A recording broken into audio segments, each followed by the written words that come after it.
Lights, camera, action. Ooh, la la la, la la la la la.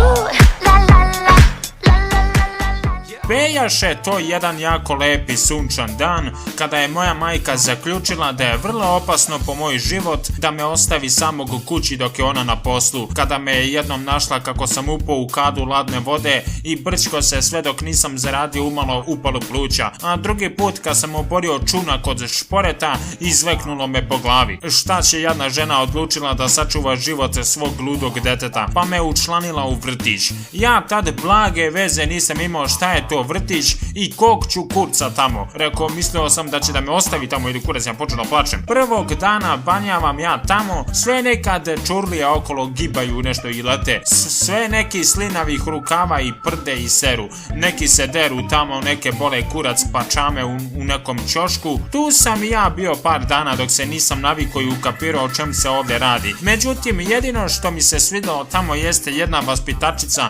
koja je imala bogme pozamašne velike grudi. Prvi dan kad sam napravio neko sranje, bilo je i prvi dan kada sam i došao tamo. Počeo sam da plačem i kukam jer je majka otišla, mislio sam da će da me ostavi da sam siroče. Majka samo što je sela kući da popije kafu, žena pred posao i da se odmori, zovu nju na telefon i kažu, ovo vaše malo štene plače i neće da se smiri, dolazite ovamo. Davali oni meni neke igračke tamo, slatkiše, ma ne jebem ja živu silu sine, plačem, ubijam. Posle toga kad sam shvatio da ne vidim i da imam jako slab vid tokom nekog prepisivanja u vrtiću sa table neke, roknem ti ja one sveske sine sa stola u agoniji i revoltu što ne mogu ni go kurac da vidim šta tamo jebeno piše na tabli. Nabave meni neke džozluke sine, 5 kila teške naočare, a ja još po prirodi imao veliku glavu pa me sve jebala sila teže i vukla mi zemlja glavu ka njoj. Počela deca da me zajebavaju zbog tih naočara, jebem ih u dupe maleno, pa sam morao da ih bijem kad god jedu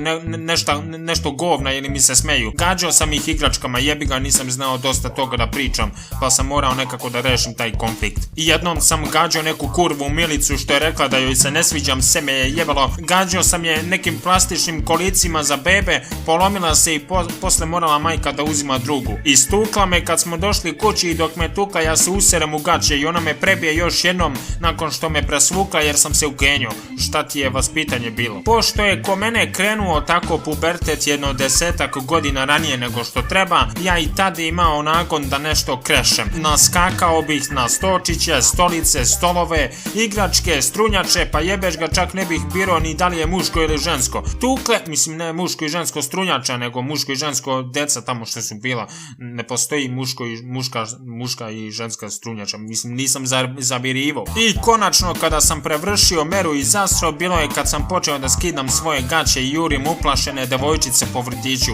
Ja mislim da svaka od njih i danas danju imaju traume. Nazovu moju majku, dođe ona u vrtić i počnu oni njoj da objašnjavaju. Znate gospođo, vaš sin je malo specifičan, poseban, moglo bi se reći. Vidite, on se ponaša čudno i napada drugu decu. Pita moja majka, a kako to napada drugu decu? Pa znate, seksualno. I dok oni tako pričaju tamo, ja u pozadini pokušavam da grizem strunjaču. Izbace sine oni mene iz vrtića tog dana, nisu ni pitali ništa, jer da nisu garant bih zapalio vrtić, a bog me ni plišane igračke se ne bi spasile. Barem sam se lepo nakro igračaka iz vrtića dok me nisu izbacili. Kad god dođem kući, majka me samo protrese i ispadaju igračke iz mene ko da sam hodajuće kinder jaje.